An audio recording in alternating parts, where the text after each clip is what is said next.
क्या आपको पता है कि दुनिया के 3 सबसे विकसित देश कौन से हैं? शायद आप सोच रहे होंगे कि लिस्ट में अमेरिका या चीन का नाम होगा, लेकिन ऐसा नहीं है।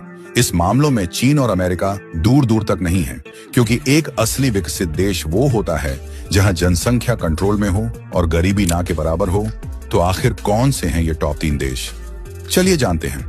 इस लिस्ट में तीसरे नंबर पर आता है फिनलैंड। ये छोटा सा देश अपनी शांत जीवन शैली और प्रकृति से प्यार के लिए जाना जाता है। फिनलैंड की जनसंख्या लगभग 55 लाख है, जो नियंत्रित है।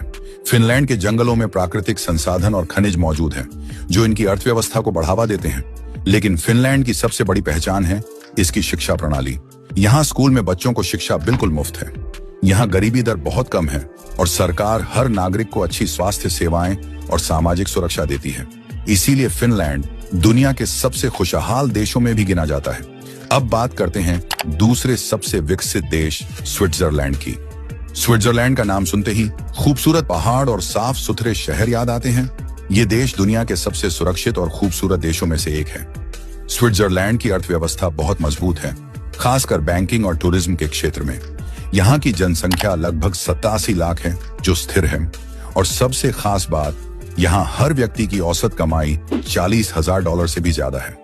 इसीलिए स्विट्जरलैंड में गरीबी लगभग न के बराबर है। अब बात करते हैं नंबर 1 की, जो है नॉर्वे। ये दुनिया का सबसे विकसित देश है।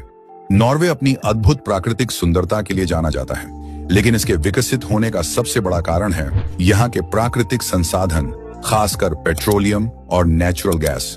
नॉर्वे इन संसाधनों के दम पर बहुत अमीर और विकसित देश बन गया है। यहाँ की जनसंख्या लगभग 85 लाख है, जो नियंत्रित है, और गरीबी लगभग न के बराबर है। तो ये थे दुनिया के 3 सबसे विकसित देश। ये देश सिर्फ पैसे से ही अमीर नहीं है, बल्कि सामाजिक कल्याण, शिक्षा और स्वास्थ्य सेवाओं में भी सबसे आगे हैं।